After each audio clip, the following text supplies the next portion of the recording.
what you can be. Learn what you must learn. Do what you can do. And tomorrow, your nation will be what you want it to be. I'm Chancellor the Champ. Hi, I'm Kadir. I'm a historian kid.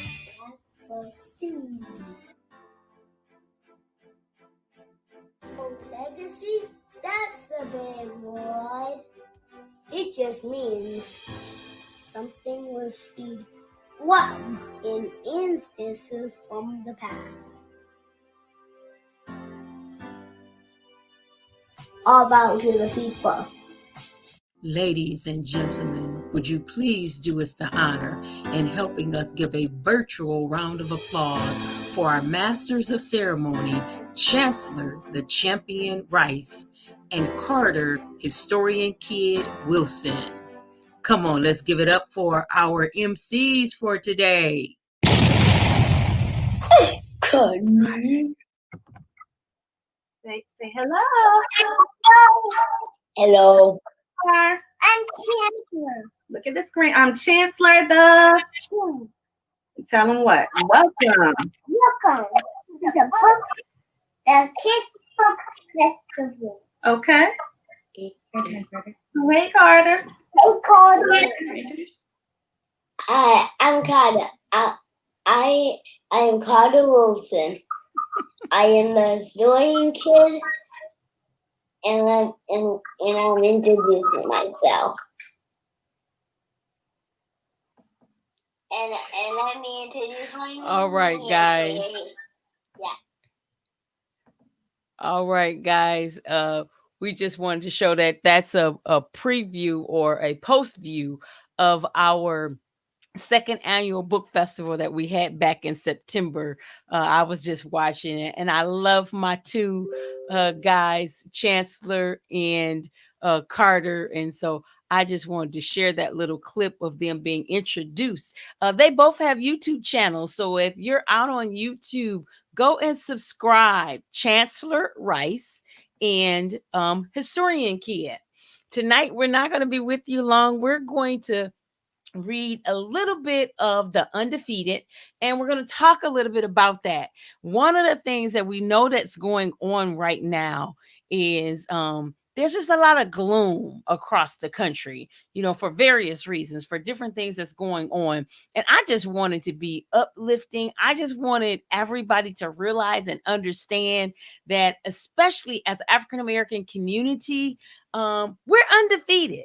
And Kwame and Kadir, the author and illustrator of this wonderful book, shared that with us so profoundly and let us know some of the people that we come from and what we've done and how great that can be in everything. So we're very, very, very, very, again, excited to be with you tonight. We are going to be back on Thursdays at 8 p.m. So again, that's Thursdays on 8 p.m. If you'd like to say something, you can say something and we can share that on the screen. We do see some followers right now, some people that are out there listening. So if you want to say hello, I'm saying hello. You can say hello back. But we will be back on now every Thursday, except for next Thursday because it's Thanksgiving. But we will start back up the following Thursday. And every Thursday, we're going to meet you with a book. And we have quite a few authors that are going to be with us and everything. So we're going to not belabor the time, and we're going to go ahead and get into it. The Undefeated by Kwame Alexander and Kadir Nelson. And if you've been watching, if you're not new, this is one of the books that's dear to my heart. The author and the illustrator are both dear to my heart. I absolutely love the illustrations by Kadir Nelson. He is just absolutely, absolutely phenomenal. And you can see those illustrations on there. He's just, his illustrations are just profound, just really, really wonderful. We have the president and the founder of Kingdom Influence saying hello tonight, my other half. We again are with Kingdom Influence along with Ubuntu Press. We are working on getting books in the homes of children here in Flint, Michigan. And we invite you to be a part of that. So, welcome to anybody that's new to our literacy live show. I'm going to read the first part of this because, again, I want to really, really encourage you. It says in the jacket cover, this is for the unforgettable, the unafraid, the undefeated. This is a love letter to America, to Black America, to the grit, passion, and perseverance of our greatest artists, athletes, and activists, to the dreamers, to the strength of the bravery of everyday people caught in the web of history, with references to lyrics and lines originally shared by our most celebrated heroes. This poem digs into the not so distant past to underline the endurance and spirit of those surviving and thriving in the present. So, irregardless of what it looks like, we are thriving. We are thriving right now because we stand on the shoulders of giants. The undefeated.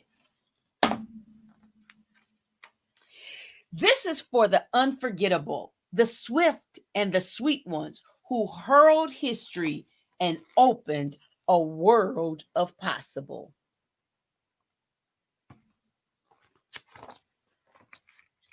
The ones who survived America by any means necessary.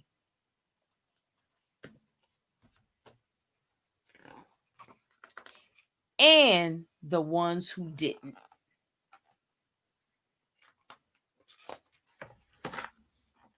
This is for the undeniable, the ones who scored with chains on one hand and faith in the other. One of the things about us, we've never let go of our faith. This is for the unflappable, the sophisticated ones who box adversity and tackle vision, who shine their lights for the world to see and don't stop till the break of dawn. This is for the unafraid, the audacious ones who carried the red, white, and weary blues on the battlefield to save an imperfect union. The righteous marching ones who sang, "We shall not be moved because Black lives matter." And that's all I'm going to read for right now. If you'd like to get this book, again, I invite you, one, to go to your local bookstores so that we can support local bookstores. And then, again, obtain the book. And if they don't have it, I'm quite sure that they could order it for you and get it. I do want to share in the back of the book that Kwame wrote in his afterwards. He talks about why he wrote the book. And he wrote the book because he had his second daughter. Her name was Samaya. She was born, and he wrote this poem back in 2008. And in 2008, something incredible happened. President Barack Obama became the first African-American president to serve the United States. And so he wrote the poem as a dual tribute to Barack Obama as well as to his daughter. I want to read what he wrote at the bottom of his afterword. It says, "But mostly I wrote a poem to remind Samaya and her friends and family and all of you, and to remind myself to never, ever give up. Because as Maya Angelou wrote, we may encounter many defeats, but we must not be defeated. It may even be necessary to encounter the defeat so that you can know who you are, so that we can see, oh, that happened, and I rose. I did get knocked down flat in front of the whole world, and I rose. Keep rising." And that's what he wrote on May 11th, 2008, to encourage. And tonight, I just want to encourage someone. Be encouraged.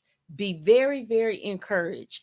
no matter what's going on around you, you have so many different things that you can go back at and see as examples. And so he has some historical figures in the back. And I'm going to share some of the people that he have. If you notice throughout the book, and I didn't share all of the pictures, but there's pictures all throughout the book.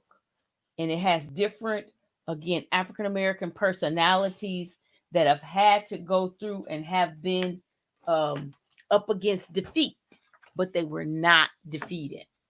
And so I'm going to share a couple of them. One of my favorite people that he has highlighted in the book is Langston Hughes.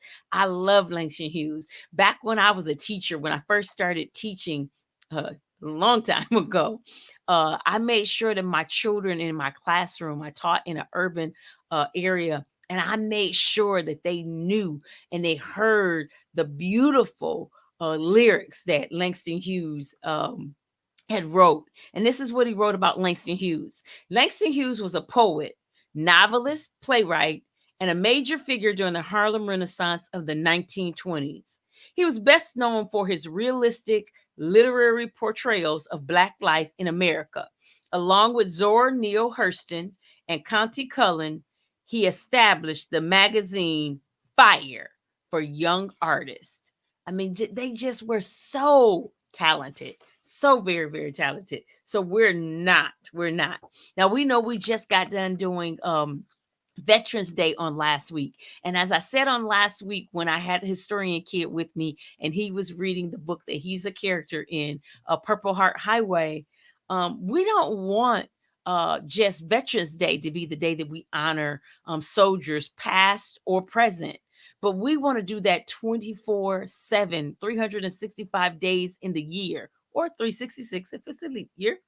And we want them to know how valuable they are because they stand for our freedom. And so here is a little bit in here about Black soldiers during the Civil War. It says, though racial discrimination was prevalent in the military, Black soldiers served in the Civil War, providing additional manpower and playing a key role in the defeat of the Confederate Army.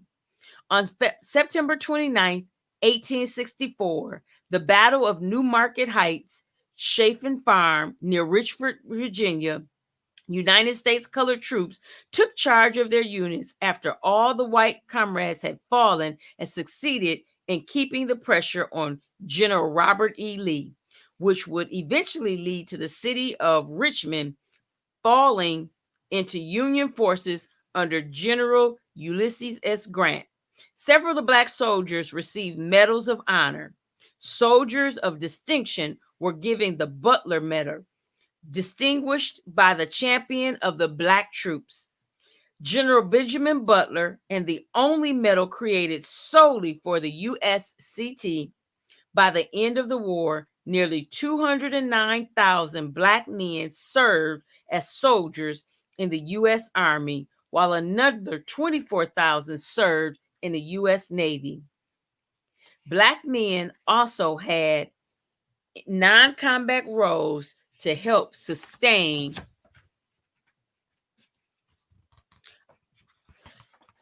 Army, working as carpenters, cooks, guards, surgeons, and more. Black women served in non-combatant roles as well, as they could not formally join the Army. Now, we did have a couple females, and I'm going to tell you about that. I'm not going to tell you today because we did have some females that they snuck and they joined the Army when women weren't allowed to.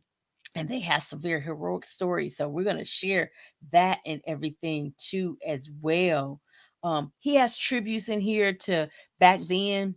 Trayvon Martin had been killed, and so he has him in there. Tamir Rice, the 12-year-old boy who was shot and killed. He has him in there. Michael Brown, Sandra Bland. So they were honored in this book too as well. Here's one that I love because I just love it reminds me of my uncle. And so Athena Gibson is chronicled in here. It says Athena Gibson was a professional tennis player and golfer. She was the first person of color to win the Grand Slam title in tennis. Overall, she won 11 Grand Slam tournaments and was inducted into the International Tennis Hall of Fame and the International Women's Sports Hall of Fame. So I know many of you knew that she was a tennis player, but did you know that she did golf too as well? So we have some really, really wonderful. And when she won the Grand Slam, it was America was taking over. And to see a Black face representing that back during that time, that was just absolutely, absolutely wonderful. I'm gonna read one more for you. You know what? Nope, I was going to do that one. I'm going to go back over here because this person, again, was near and dear, and we lost him.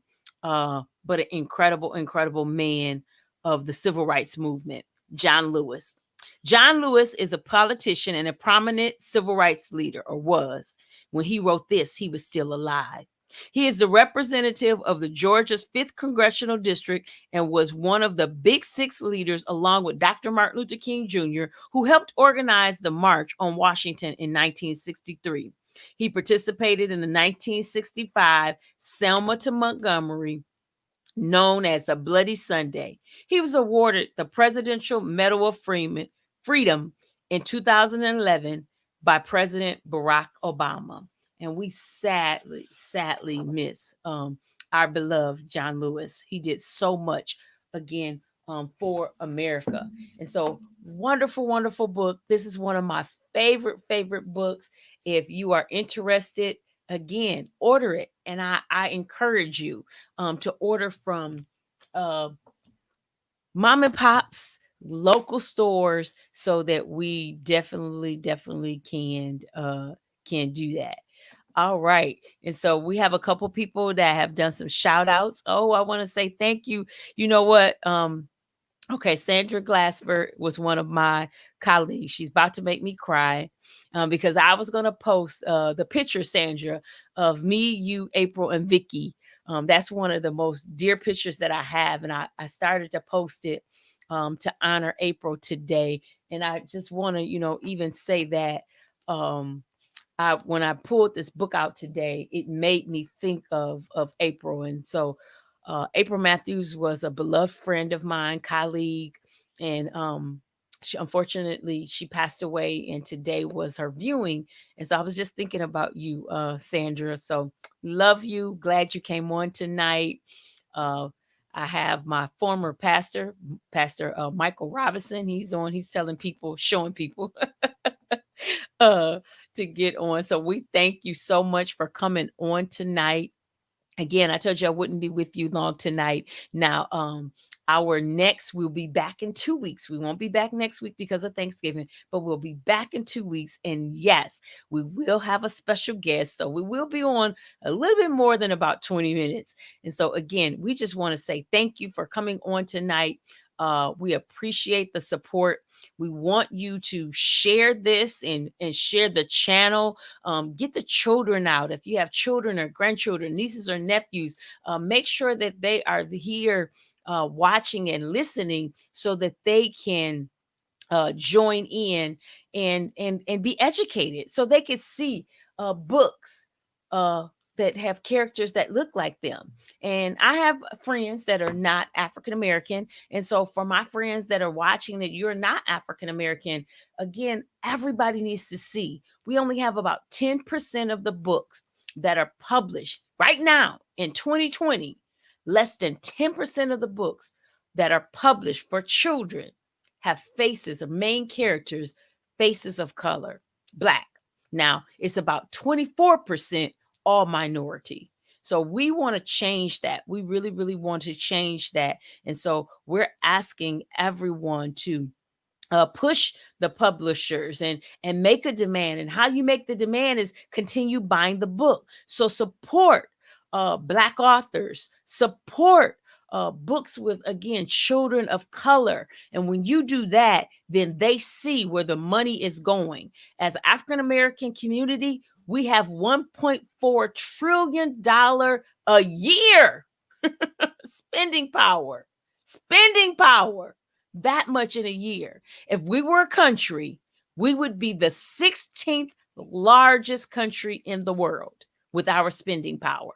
So let's let our spending count. Let's make sure that we get Afrocentric books in the homes of our children, no matter what ethnicity your children are. We want to see children of color so people can relate to that.